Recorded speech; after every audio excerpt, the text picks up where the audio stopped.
Hello, friends. Welcome to the LeggLife podcast. My name is Adam. My name is Sherry. Sherry Beth, what episode is this? 81. I'm really excited about this episode. I know you are. I think it's going to be hilarious. I have an adult beverage because I'm less excited. Yes. So, here's what I want to say. This is not going to be an episode that every person can relate to. Right. But I think it's an episode that some of you are just going to be like, oh, thank God, that was my life. Yeah. Sherry, what are we talking about today? 90's Christian culture. Yeah, we are diving in. Oh God. We're going deep. We're going deep. That's 90s Christian music, culture, fads, trends. We're talking about all of it. Books. Movies. Because, we're doing it all, Sherry. Are you ready? Yep. Okay, so the reason we're doing this is a few reasons. Yeah. First of all, our church is doing a 90s themed worship night.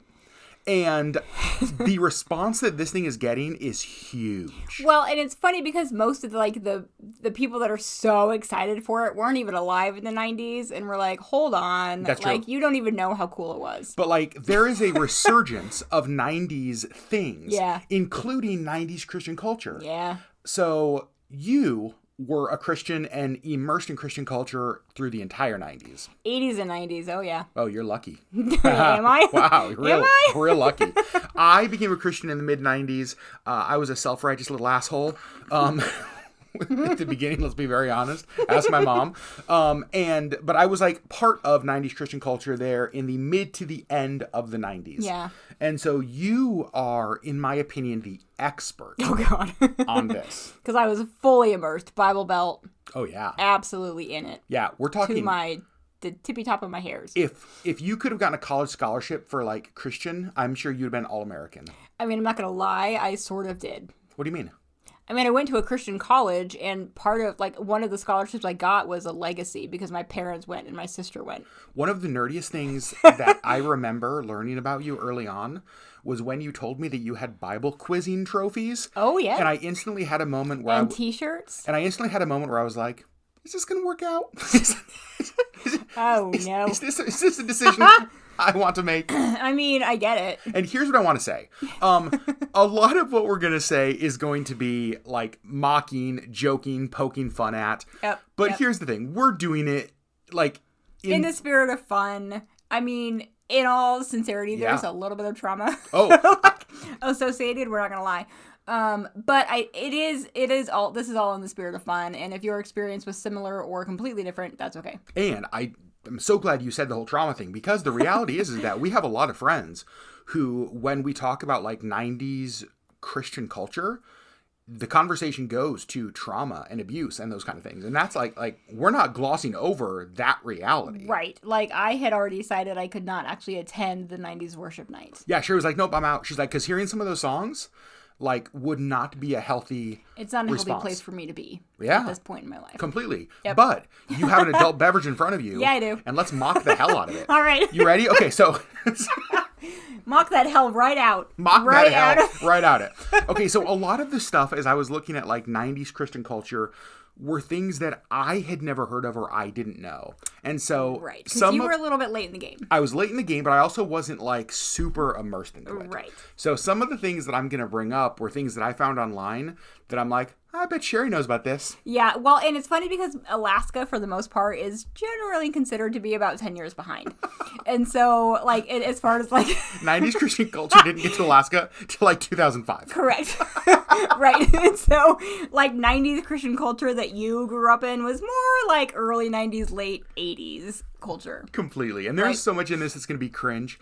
But I want to start. The place I want to start, and I think where we'll spend the most time, is the thing that you and I both think of primarily when we think of 90s Christian, and that's music. Music, yeah. Well, and I think music for us is just generally a big part of our lives. We almost always have some kind of music on in our house, in our AirPods, in our car. It's always something. And this isn't exclusive to 90s Christian culture, because the reality is that you think of the music of the 60s, the rock and roll of the 60s. Right. Music is a great way to not just tell time, but experience what is happening in a culture. Right. Define the decade. Really? Yep. Whoa. Okay, fancy.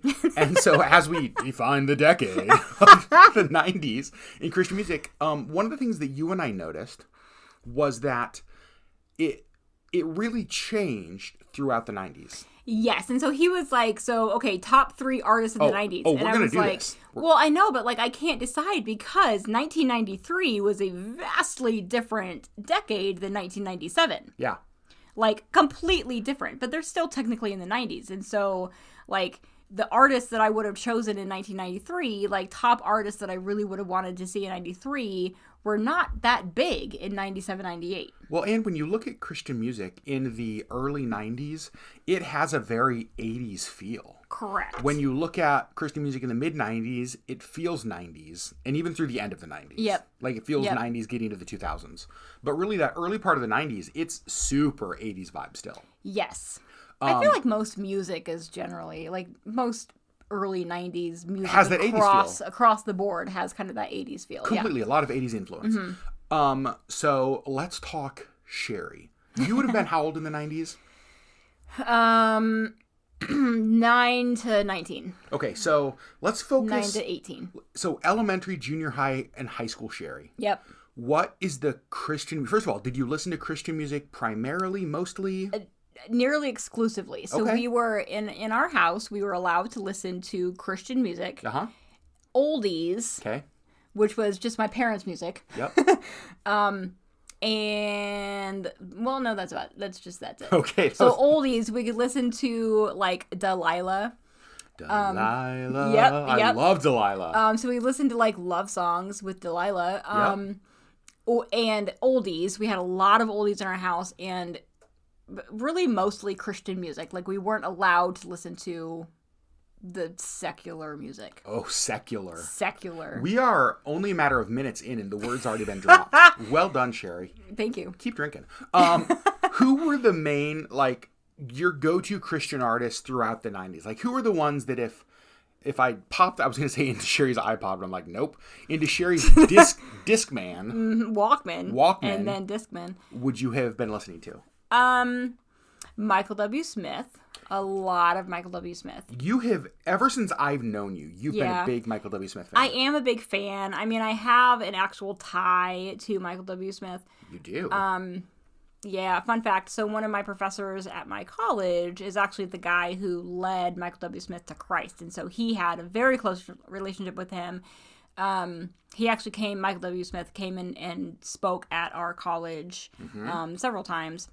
And so I mean, even before I went to college, because that was 2000 after, I was just a big fan. That is one of the most, so you know, what's that game, like 6 Degrees of Kevin Bacon, like where it's like separation from Kevin Bacon? Yeah. I feel like there should be a Christian version where it's like, oh yeah, well, I'm 4 degrees away from knowing the person who led Billy Graham to Jesus. Like, it's like the I'm Christian... 2 degrees from Michael W. Smith. 2. The Christian conversion game. Like, how many degrees of separation from a famous person's conversion are you? Correct. Oh my gosh. I win. Okay, Michael W. Smith, who else? Early 90s, so early to mid, I would say Amy Grant. Big fan of the Amy Grant. Yeah. Rich Mullins. Oh my gosh. R.I.P. We were big Rich Mullins fans in our house. My sister, honestly, like, I don't know if she's going to listen to this, but she, like, went into mourning. When he died? When Rich Mullins died in a car accident. Like, it was a really rough couple of months for my sister. I still, to this day, when I hear his music, he's one of those artists that his music transcends time to me. Yes. Like, I listen to it now and I'm just like, oh, like, this is... Right. As the kids say, oh, this slaps. That's what the kids are saying, Sherry. Bet. He really, like, Rich Mullins for me, I think really was, like, just before his time. Yeah. Yep. I mean, he certainly died before his time. Like, I think he had so much more to give to this world, but I think he was also, like, the messages that he had were, I think, before his time. Yeah, I 100% agree. Yeah. So who else? Like, what else? Give me, because I know that there was, and this may have been 90s, 2000. I may mix some of this up, so forgive me if I do. I know that one thing that Christian culture has typically done is look at what is popular in, like, secular culture, and then just mimic that, like, create a Christian version of that. Like DC Talk. Well, but who were they? They weren't, I'm thinking more, when you had the girl groups, then you started to get the Christian girl groups. Out of Eden. Yep. When you had the boy bands, then you started getting the Christian boy bands. Yes. And they were who? Well, Plus One. I love that you know the this. Katinas, and gosh, I feel like there were certainly more. I don't feel like I'm old now. I feel like Plus One was really the Christian boy band, though. Plus One is really probably the Christian boy band. The Katinas tried and never quite made it. I feel like the Katinas were more like O-Town. This is so funny. Also, they may be 2000. I have no clue. Okay, so I'm gonna throw out some other Christian bands. Tell me, fan or meh? Stephen Curtis Chapman. Fan, not as much as Michael W. Smith. Okay, so let's spend a second here because I feel like Michael W. Smith, Stephen Curtis is the Christian version of Britney Christina. Yeah, probably. Right? Yeah. And so you're Michael W. Smith. Yeah. Like significantly. Significantly. I still obviously owned SEC's albums because it was expected, but I was always much more an MWS. Yep, always. You just said MWS. I did an SEC. Okay.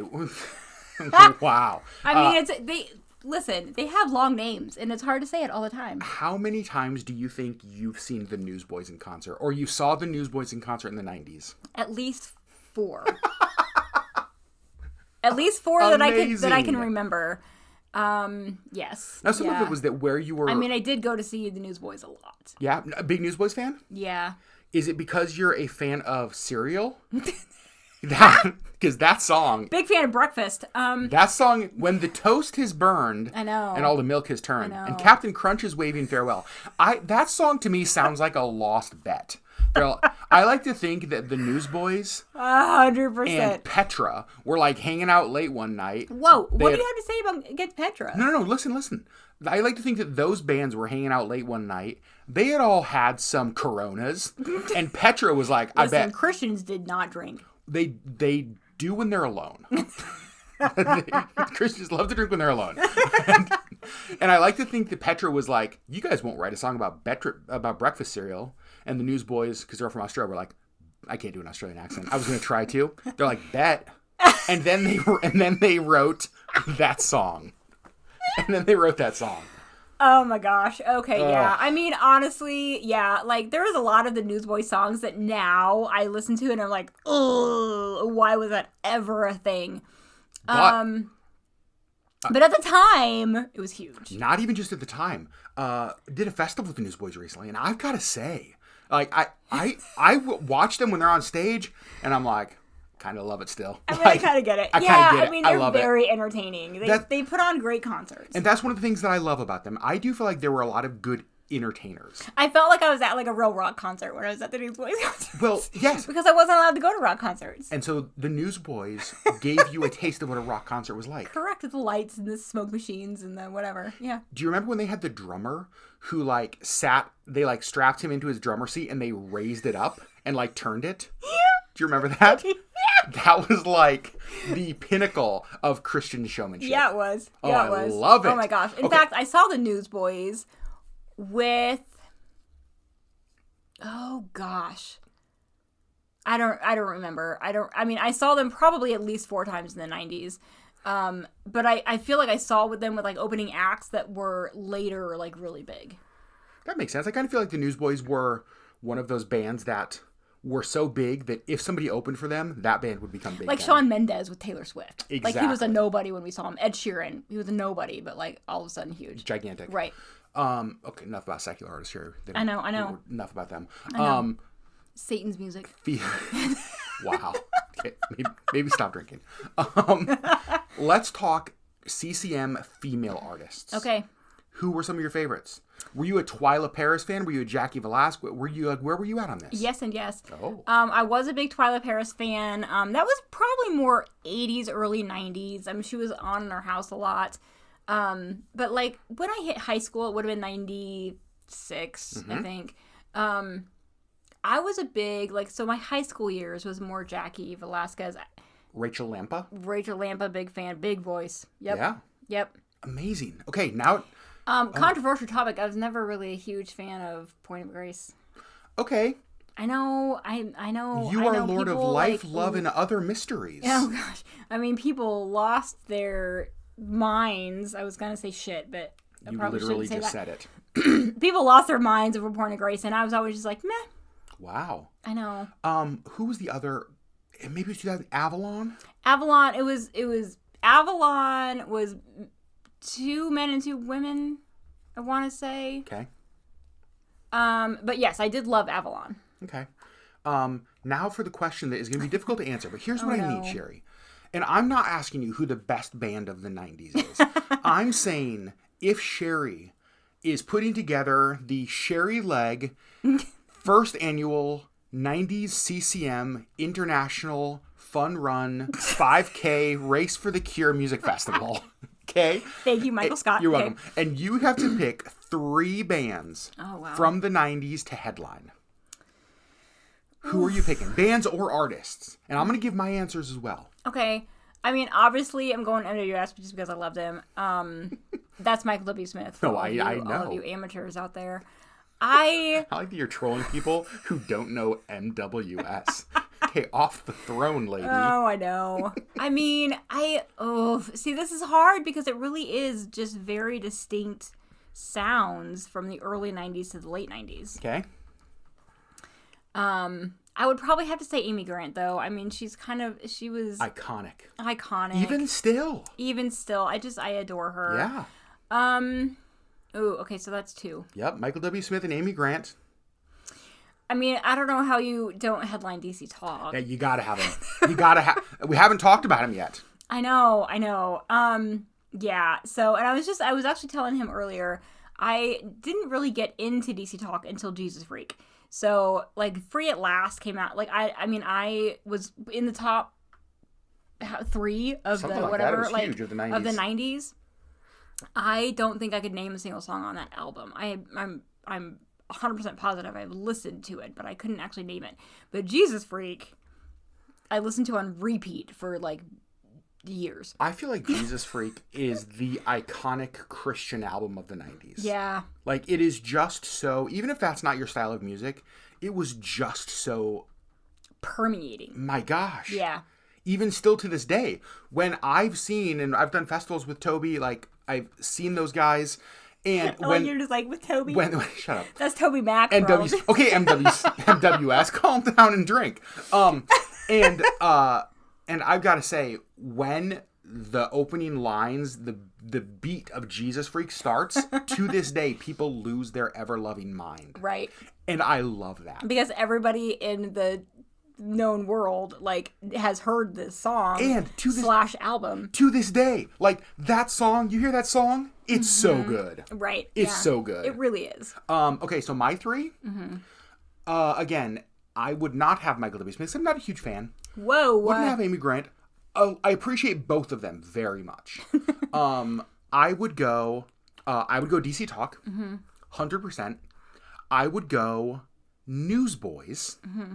And I would go, this is the third one that we have not talked about, but that is one of my all-time favorite Christian bands. I'm going Jars of Clay. Okay, now, I don't know if I've ever told you my Jars of Clay story. So I think before I became a Christian or around that time, I believe it was K-Will, local rock radio station, not a Christian radio station, brought Jars here to Anchorage for a concert at the Atwood Concert Hall. This was like early on in the flood days. Okay. And some friends of mine went, and I had never heard of Jars of Clay before. I had never heard of this, and I listened to it, and I was like, yo, what is this? And very rarely, and I don't know why this is, but very rarely have I heard a Christian song and been like, wait a second, like, what is this? Right. But at the time, that's what that music was to me. I was like, I'd never heard anything like Flood before. Yeah. And I loved that first album. Now, honestly, not a huge Jars fan on, like, the rest of the albums. The rest of their albums were a little bit rough, yeah. But I loved Flood. That first album. In fact, I think that I saw Jars with Burlap the Cashmere and Silage. Do you remember Silage? I do remember Silage. Wow. That's a flashback. They never really made it big, but Burlap, obviously. we're going to take a little bit of a rabbit trail here. Burlap to Cashmere, I feel like, was one of the most underrated bands of the 90s. I'm going to say they might be my pick for underrated band. So I love Caedmon's Call. Caedmon's is if I was picking a festival for like my favorite, Caedmon's is up there. I listened to the poop out of Caedmon's. Yeah. Whoa. But Burlap had a similar style. I always felt like Burlap's musicianship was better. Yeah. And I don't know why Burlap wasn't. I felt like Caedmon's was huge, Burlap was second, and I never knew why. Yeah, I never knew why either, but I was always much more of a Burlap fan than Caedmon's. Yep. Interesting. For sure. Any last thoughts of CCM music stuff? We'll probably... yes, I do. Let's do it. And here's how you can tell that you became a Christian in 1996. Because all of your bands were late 90s. That's right. Because that's what I know. Right. And so for me, like, it really was very difficult because I was fully immersed in all of the 90s, but there's very distinct sounds. Mm-hmm. They're very different. And so it's hard to pick like a top 3 for the entire decade because they're just very, very different. I get that. But yeah, I would agree with your top 3. Yeah. As far as mid to late 90s? Yes. And we will hit more music stuff because you can't not. But 90s Christian culture wasn't just CCM, wasn't just music. Correct. So I've got some things, and some of this stuff I had to dig online to find. Did you? Because I don't necessarily know it. And Sherry, I want to say a couple names to you, and I want you to tell me if these are things that you know. McGee Me and Adventures in Odyssey. I take as a yes. Obviously. I have, just so you know, these are apparently TV shows or movies, right? Yeah. I have not seen either of them. A single episode of either. Oh, wow. Okay, so McGee and Me was kind of in the style of, like, Lizzie McGuire. Wow. In that it was, like, a real boy with a drawing that kind of came to life. Adventures in Odyssey were... oh gosh. Okay, so this is me trying to remember pieces of my life that I've blocked out. Okay, so I want to say Mr. Whitaker. He was like an older gentleman and would went on these like biblical adventures. Okay. Yeah. Wow. Yeah. Wait, kind of like what's the magic school bus? Miss Frizzle? Similar, yeah. Interesting. Yeah. So before we move off of Christian movies, TV shows, I don't feel it's possible to talk about this topic and not talk about how flipping amazing VeggieTales is. Okay, so VeggieTales, I think, for the very first time, I mean, okay, so there was, like, Adventures in Odyssey, and there was McGee and Me, and there was a whole slew of other stuff that was just not good. VeggieTales, for the first time, there was a Christian cartoon that was actually, like, Disney level. It was good. It was good. It was very well produced. It was very well voiced. The songs were fantastic. Like, everything about it was great. And still is. And like, still, that's what I was going to say. It's held up. Do you remember, it was just a couple years ago, it was when Auburn was visiting. There was like... Yes! I was working from home. I was here on my computer, and they went out for something and came back, and they opened the door, and they're both in tandem singing the VeggieTales song, and I was like, what is happening? And they sing it in its entirety. Yeah, of course. Both of them, word for word, obviously. But I was just like, what is happening? Why are we singing VeggieTales? What's going on, But guys? it's like still to this day, like, every single word. Do you know that... So we actually looked it up. The first one came out in 1993. That was 30 years ago. We're in 2023. VeggieTales is 30 years old. Yes. What? That makes me feel so old. Oh my gosh. Because I would have been 12-ish when it first came out. Oof. Moving on. Rough. Yeah. Any other movies, shows before we move off of this top... Yes. Okay. Okay, it's one that I actually just told you, and I, even just like reading like the description of it, you were like, oh dear God. If any of y'all remember the Buttercream Gang, I watched the poop out of this movie. It's a movie, not a TV show? It's a movie. Okay. So it's a gang, in this small town that does good. They all do good things. They're called the Buttercream Gang? They're called the Buttercream Gang. Can you imagine? Hold on one second. Hold on. Before... No. I'm not going to let you move on. I'm picturing like a gang battle in inner city Los Angeles. The Bloods are there. The Crips are there. The and then all of a sudden, the Buttercream Gang shows... But they're do-gooders. They mow lawns and they pick up leaves. And they're there to clean up after the gang wars. Correct. But Pete has to go live with his aunt in Chicago, and he gets mixed up with the wrong crowd, and then he has to move back, and now he, like... This is the Fresh Prince of Bel-Air. I mean, sort of. He got in one little fight and his mom got scared. They said, you're moving with your auntie and uncle to Bel-Air. Except he was sent to Chicago where he actually got involved with the gang. And then he came back and he kind of like got involved with like the rough gang of this small town. And so, but the Buttercream Gang is still like, but you're our best friend. And so they like, and they're gonna love him right out of the bad gang. And it's truly terrible. I need to see this. I need to find it. Truly terrible. I need to find it. But I watched the poop out of this movie.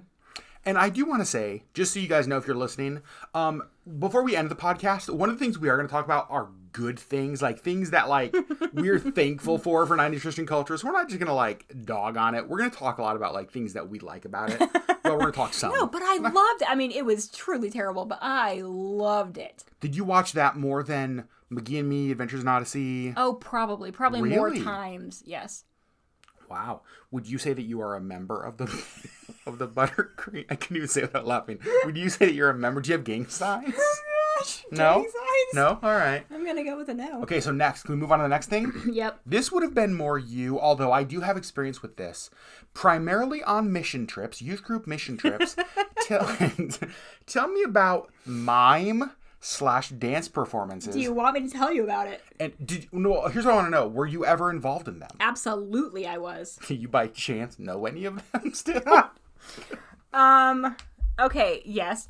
So there was one You said yes. that we did everywhere we went. Okay. And anybody who was part of the Grable missionary youth group. Hold on. Grable missionary shout out. Anybody who's listening. Grable Mish. Grable Mish. Oh dear God. Yes, there was this, it was a whole thing, and I feel like I might have this wrong, and so if somebody is listening that was actually part of this, first of all, I'm sorry. Second of all, if you actually remember the full backstory of this, please let me know. But I feel like it was written by somebody at the church. Mm-hmm. But it was basically the whole story of like the Bible, like creation, and then fall, and then like Jesus and the crucifixion, and like the whole thing. So this is mimed / like dramatic performance. Yes. And essentially the reason that these would happen is that, you know, a group of like middle class, like middle America youth end up in a country where they don't speak English. And they're like, oh, how do we communicate the gospel? I know. Let's mime it. We did this in Mexico several times, and we did this in the Dominican Republic, and we did this in Los Angeles, and we did this in, we did, I mean, everywhere we went. Like, everywhere we went. Wow. I have a lot of thoughts that I'm not going to get into, because I feel like it would distract us. So let's just move on, shall we? Sure. Now, another thing that many of us wore to communicate were little bracelets. Little bracelets. With 4 letters on them, Sherry. WWJD. What would Jesus do? What? The idea was that in fact, would Jesus do? Not wear that damn bracelet. Not when you wear any of that. And so the idea was that you'd have this bracelet, they came in different colors. Yeah. I remember mine was black with white WWJD. I had the rainbow. Okay, well. And the idea was that you would look down, and it was this constant reminder. And here's what I will say. The idea of this, I actually really like. Sure. That you in theory. You would look down, and you'd ask yourself in different situations, like, in this situation, what would Jesus do? Like, how would Jesus respond? In fact, I think of some of my, like, tattoo ideas that I want to get in a similar fashion. Mm-hmm. Like, I want things on my body to remind me of things that are important to me. Correct. And so these WWJD bracelets, though, I feel like exploded. Like, oh, gosh. They were everywhere. Truly everywhere. Yes. And I mean, it kind of just became more of a fashion statement than like stop and think about what you're doing. Yeah. Kind of statement. Yes. Yeah, they were just really everywhere. One of the problems I have with it is, like, I always question the effectiveness because I've heard probably hundreds of testimonies in churches throughout my life. And never once have I heard somebody be like, so I was about to rob a bank. And then I looked down and saw my bracelet and I was like, wait a second, Jesus wouldn't rob this bank. And so then I turned my life around and now I'm all better. Correct. And so I will say, though, like, the WWJD bracelets get bashed a lot. I like the idea of a constant reminder before us that it's like, oh, as we go through life, one of the things that, like, we can do and one of the things that we're called to do is, like, respond and live in a way that is similar to the way of Christ. Correct. So I love that. I think that you need to know what the way of Christ is. Ding, ding, ding, ding, ding, ding, ding. Maybe we should have started there. We probably should have started there. That's all right. But yes, they were huge. Oh my gosh. Yeah. Huge. Another thing that was huge, and I'm curious to know if you ever did this. Did you ever see people at a pole? Did you ever go to see you at the pole? Yeah, I sure did. Okay, so tell me what see you at the pole was, because I never went. I don't know what it was. I mean, it was mostly just a really early morning. So it was, we would see you at the pole, I think twice a year. Okay. I might be wrong about that. Minimum once a year. During the school year, we would meet at the flagpole on the school grounds, usually at like 7 a.m. School started for us at the first bell would ring at 7:45. Mm-hmm. That was kind of the warning bell. 7:55 is when school actually started. Okay. So we would meet at 7 and basically form a circle around the pole. The flagpole. The flagpole. Yep. And pray for our country. Pray for our leaders. Pray for the school. Pray for that kind of stuff. Okay, see, I didn't know that. I never knew what the purpose of that was. Yeah, it was prayer over our nation, over our leaders, over our school. I can get behind that. I'm not mad at that. Yeah. Was the idea to invite non-Christian friends to it, or was it that, like, you just went? No, I mean, I think that it was specifically for people who were going to pray for, like, it wasn't necessarily, at least at my school. It wasn't like an evangelistic thing? It wasn't an evangelistic thing, but I think that it was a kind of thing that, like, you talked about being at because it was the cool thing to do, and, like, that would get your non-Christian peers asking what you were there for. Hey, what were you guys doing around the pole that morning? Interesting. Right. Let's talk the next thing, Sherry. You said you did go and see people at the pole. Did you also kiss dating goodbye? A huge book by, I think, Joshua Harris. I Kissed Dating Goodbye. And the idea behind it, I think, I did read it one time. Thought it was hooey. Turns out now he also thinks it was hooey. He has entirely changed his stance. And the idea really is that the idea of dating for pleasure and fun isn't what God would have you do, and you should be like dating for marriage, not even dating, but like courting. Is that right? Am I getting it kind of right? Yeah, dating versus courtship. Okay. And courtship with the intent of marriage. Got it. Not just dating to have fun. So I mean, it really transported us right back to the 1800s. So it was very, I remember, and even I was absolutely read it, and I remember even thinking at the time, this just feels very legalistic. I think before I even knew the word legalistic, I was just thinking this is just very rule based and very I don't know, and I always had a lot of questions about it. I was like, yeah, but what about, I don't know, all of the things. And so, like, since then, he has since been like, well, maybe sorry, I was kind of wrong on that, which I agree with his current stance more than his previous. But yeah, it was really big. It was really big. And that was a part of really that 90s purity culture, wasn't it? Like, was that was a part of it? Yes, it was a big part of it, yeah. And that's not something that we're going to get into on this podcast, because we both think that this could be a podcast on its own, because here's the thing. Just being very honest here, when we talk to friends who grew up in the church in the 90s, there is nothing that I think has done more damage to people that they are still unpacking than that culture. And basically what that culture said: sex is evil, sex is dirty, sex is horrible, don't do it, sex is like only for marriage, like if you're going to do it, like you're getting in trouble, punishment, evil, death, like AIDS. Sex is purely of the devil until you're married, and then all of a sudden it's supposed to be this wonderful, beautiful, fantastic and then you're supposed thing. to love it, and it's supposed to be great, and it's supposed to be wonderful. To be like this instant, and it's been an issue in our marriage as well. 100%, because like, you came out of that culture. Because I came out of that culture. And I didn't at all. Right. And so there's just this gigantic wound from that whole culture that has absolutely screwed people up. And the church still, to this day, in my opinion... And destroyed marriages. Oh my gosh. We have a number of friends who, what ended their marriage, they would point back to 90s purity culture. Yep. And this stuff. And like, still to this day. The whole true love waits kind of thing. All of that kind of stuff. Yep. And even, I had the ring. Did you? The purity ring? Yeah. Didn't the Jonas Brothers also have the purity ring? Sure did. Because I remember in one... How'd that work out for them? I was going to say, I remember in one interview, somebody asking, like, wait a second, where'd your ring go? And being like, next question. Like, don't want to talk about that. What? Weird. So we're going to move on from that, but there's just our little purity culture soapbox. Yeah. Let's talk about something that probably didn't help purity culture at all. Let's talk lock-ins and youth camp. Oh, boy. Hey, I know. I have an idea.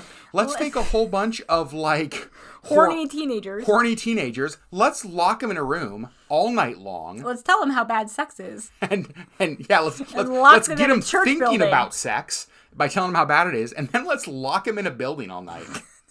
Dope. That's gonna work out good. Brilliant. Okay, but I went to lock-ins. I know you went to lock-ins. I think I honestly only went to one, and I was never a fan. Like, I was never a fan of the concept. Okay. I don't like crowds. That makes sense. I don't generally like people. So please don't lock me in a building with them. And honestly, like it's just how I've always been. So I think that I went to one, and it was one of the worst experiences of my life, and it's still trauma that I'm working through. And so I never went again. I've been to a couple of them. And I think that was probably my 7th or 8th grade year. Wow. So lock-ins are a big no for you. A hard pass. An absolute no. That doesn't surprise me, honestly, though. Like, that doesn't surprise me. I liked them because lock-ins, I feel like everything in youth group was designed for extroverts. Probably because almost every youth pastor I've ever met has been an extrovert.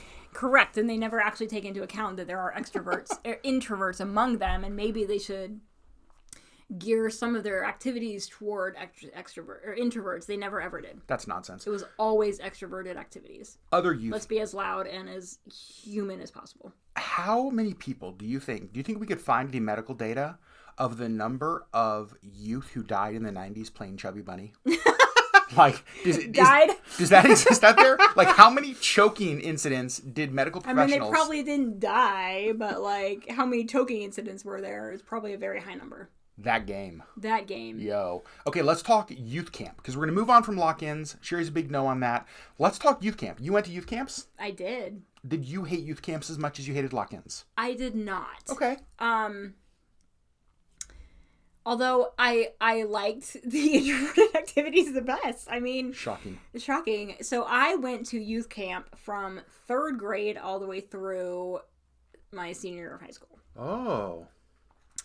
And then in the summers between, like, after in like high school, college, I was actually a staff assistant and counselor at that same youth camp that I went to 3rd grade through 6th grade. So you intentionally went back to youth camp to help. I went back to help the children's. Amazing.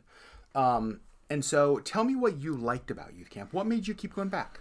I felt like, especially like the younger youth camps, had a lot of different activities that any kid could find something to do that they enjoyed. So I always really enjoyed the art classes and like the music stuff, and we always had chapel, which I always enjoyed, and we always had the last day at this youth camp we would always have chapel in the tabernacle, which is this big open stone church building that was beautiful. And And I just always loved the beautiful spaces. And so there was always downtime kind of throughout the day. And so I could take a book by the lake, and I could, there was always things that I could find to do that I personally enjoyed. There were always extroverted activities because it was always still planned by extroverts. But, I always found things that I could do to enjoy. I love that. I also really enjoyed youth camp. I do think there's something powerful about getting people, youth, adults, whatever it is, out of the normal routine and location where life happens. And when you get them away, especially like a beautiful place in nature, that kind of thing, it's a really great place that I think cool things can happen. So I agree, which is actually why I went back and why I was a staff assistant. And it was really just like, for 2 years I was a staff assistant. I was just a gopher. Yeah. And it was really just like running errands and doing whatever. But I was a counselor for 2 years as well for 12-year-old girls.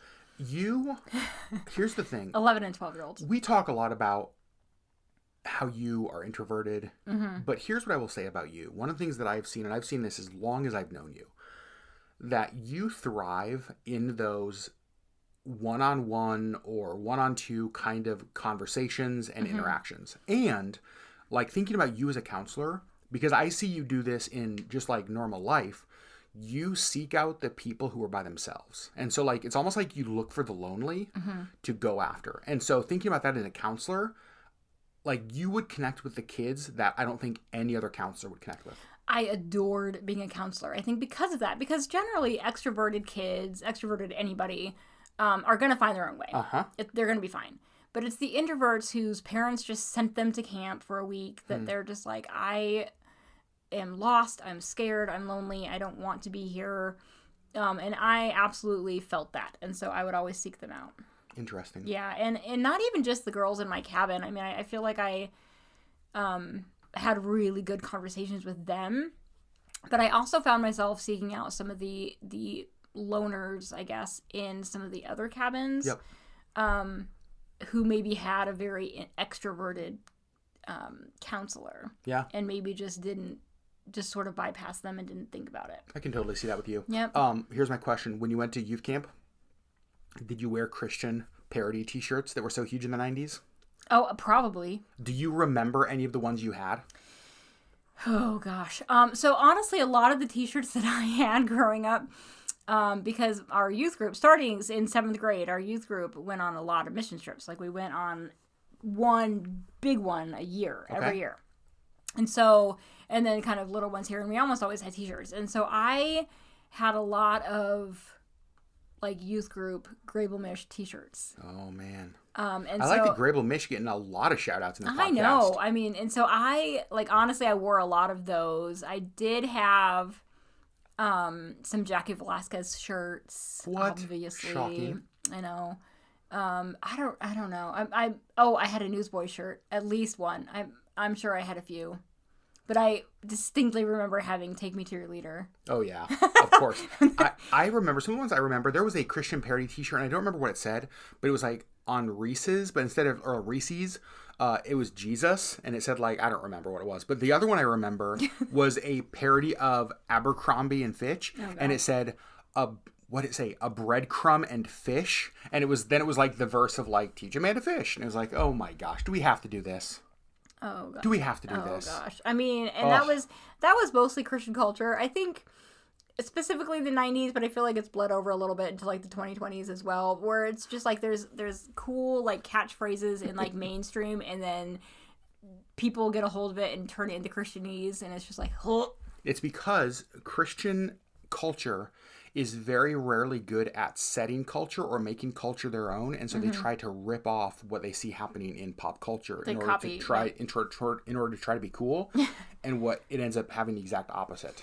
It's just Christianese, and it's cringy. Yeah, they're culture copiers, not culture makers. Right. And it's just like cringe. Which is when, I think, to go back to music for a second, where I feel like DC Talk and Jars of Clay like actually made a dent in mainstream because they were doing their own thing. It was similar enough to mainstream stuff that people were like, oh, I'll listen to this, without actually realizing that it was Christian music. Yeah, I agree with that.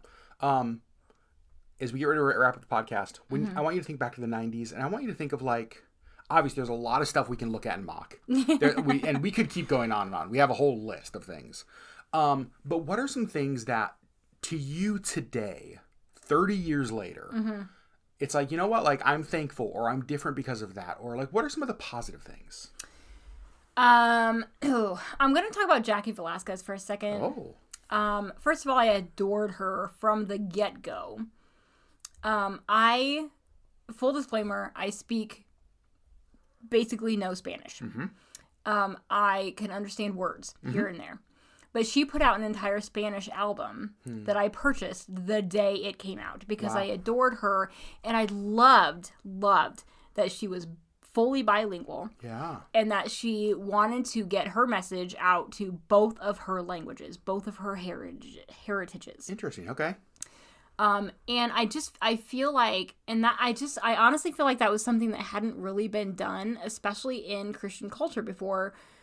Because I forget what the name of the album was. I actually own it, but like she did the same album, one in English and one in Spanish, and I bought them both. And even as like a non-Spanish speaker. Even as a non-Spanish speaker, because for me, I love hearing different languages. I feel like, and this is probably also why I love like opera, it doesn't matter what the language is, you can tell the message of the music by the feeling behind it. And so I honestly feel like I probably got more out of her Spanish album than her English because I couldn't understand the words. Interesting. Does that make sense? Yeah, it does.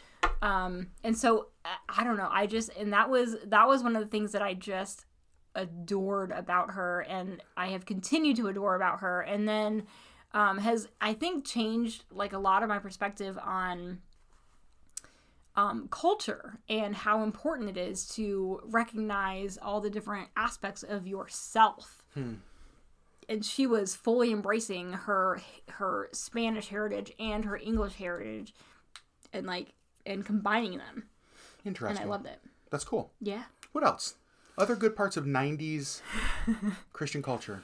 I mean, I do think that there's a lot that made me who I am today. Yeah. I think that good and bad. I think that there's things that I went through and experienced that made me the person that I am today. There's a lot that I can say about missions trips that are not super awesome, but I do think that it did open my eyes to the way that different people live different lives, and things that we take for granted and things that they take for granted, and that kind of stuff. I think that there's just opening my eyes to different cultures, I think, was important. I think for me, a couple things stand out. One of them was, and this might sound strange, but sometimes if you've ever grew up in a home where maybe parents got divorced, or mom and dad didn't get along, or there was a lot of fighting, or you had a good example of what a healthy marriage is not, it gives you an idea of what you want to see for your own marriage. Yeah. And I feel like in some ways 90s Christianity did that for my faith. It's not that it was all bad, but there was a lot of like show and performance unhealthy aspects of it. And in some ways it made me realize, like, we have a lot of friends that had like thrown all of their faith out with like their 90s Christian upbringing, and we haven't gotten to that point, right? But it's caused us to throw a lot of things out just to say, like, you know what, I don't want that to be true about my faith. Like, I don't want that aspect to be true about that, right? And the second thing to me, and it goes back to an album that was released, I think, in 1999, and I think it might be one of my favorite Christian music albums of all time, and it's one that very few people ever have heard of. It's called Enter the Worship Circle. By Waterdeep? Yes, it's by Waterdeep. And it was an album that I remember listening to it and thinking, I've never heard anything like this before. It was almost Rich Mullins-ish in its authenticity, in its style, but it just felt in like its truth. I mean, just, that's what it felt like. It just felt honest and real and worshipful, and with everything that felt showy and performative stripped away. Mm-hmm. And I just remember, I must have hundreds and hundreds of hours listening to that CD. And I would say that when I think of what like worship looks like for me still to this day, it typically is Enter the Worship Circle style stuff. Closer to that than like Hillsong or like, I mean, the big arenas and that kind of stuff. Like that's not me. I just don't, I don't connect that way. And I think that I don't connect that way because it just feels very performative. Mm-hmm. And there is something that just feels, and I'm not saying that it's always fake. I'm not saying that it's gross. I'm saying that for me, I have a hard time connecting in those spaces when there's lots of lights and smoke machines, because for me, there's a level of authenticity that isn't there. Mm-hmm. And I feel like so much of my early Christian days in the 90s were steeped in that culture of performative Christianity that it made me say, I don't want anything to do with that. Like, and I want, like, if I want my faith to be like real and authentic, and if it's not that, I don't want a faith at all. Right. And I yes. And I think that that's sort of where we have kind of landed. And I feel like, not that I'm not bashing Hillsong or Bethel Music or whatever, because I think that they have their place, but I think that if everything on the album is perfect vocals and perfectly mixed and everything is perfect, I think that you lose some of that authenticity. And that's what I love about Rich Mullins, and that's what I love about Waterdeep, is that their voices aren't fantastic. They can sing, they're good, but they're not like the best voices ever. Yeah. The musicianship isn't the best ever, but I feel like that's what actually adds to what makes it so much more authentic, what makes it so much more real for us. It's real people. It's very real. Showing up and worshiping a God that you can tell they believe is real. Right. Like, and that's what I love about it. It's just simply at its core that. Fully worship without making sure they're hitting every note perfectly. That's exactly right. Yep. Like, that was Rich Mullins. That was that Enter the Worship Circle. Yep. And so there you go. There are good things, and there's a lot more that we could talk about that really were good that came out of the 90s. But Sherry Beth, I think this was a long podcast. This was a long podcast. We have a lot more to say too, but maybe we'll have to do a part two. Yeah, gosh. But here's what we want to know. So on all of our podcasts, we ask you guys to do a couple things. Head over to YouTube, search LeggLife Podcast to find this 90s Christian culture podcast. Hit that subscribe button and that little bell. You're so cute. Ding, ding. You are so cute. I was about to say something horribly inappropriate, but I'm not going to. And I want to know, first of all, were you raised in this culture? And if so, your three bands. Who is it? Who is highlighting? Top three. I know. Who is highlighting? Who's headlining? And here's the thing. Fest? Here's what I'm going to love about these comments, is that I'm fully going to be able to tell how old you are. Based on who you answer? Based on who you answer. Because I feel like my parents would have vastly different... okay, like my dad loved Phillips, Craig, and Dean. Loved. Wow. Phillips, Craig, and Dean. Okay. And I think that they would have... You mean PCD? And I think that they fully, like, they would have been in his top, like, I need to see them live. Really? Yes. Who would your mom have said? Oh, wow. Do you know, was there an 90s artist that you remember your mom loving? Well, Sandy Patty until she got divorced. That should be our next Christian podcast, is how that is the biggest truth ever. And didn't Amy Grant as well? Because she was married to... wasn't she married to somebody famous? Or no, did she got married to somebody famous. Oh, scandalous. Yep. You know what? I don't remember. I'm going to be honest. Now. I went through a season, not of like hating Amy Grant because of like music or because of like culture stuff, just because of like the music. But then this was several years ago. I don't remember what the heck happened, but I was listening to like, I don't know, Spotify or something, and I was like, who's this song? I was just listening to it in the background, and I was like, it was Amy Grant, and I was like, oh no, I've been wrong. And so I went down like a trail of Amy Grant music, and I was like, dang it, now I'm an Amy Grant fan. I know, she's actually fantastic. She's so good. I know. Oh my gosh. All right, guys, go over to YouTube, find this podcast, let us know 3 90s CCM bands that you would choose to headline your Fun Run race. And what t-shirt are you wearing to the concert? And what t-shirt? I'm wearing a breadcrumb and fish teach a man to fish. We love you guys so very much. We'll see you on the next LeggLife podcast. Sorry for all the times that Sherry swore. Oh, no. Bye. Bye.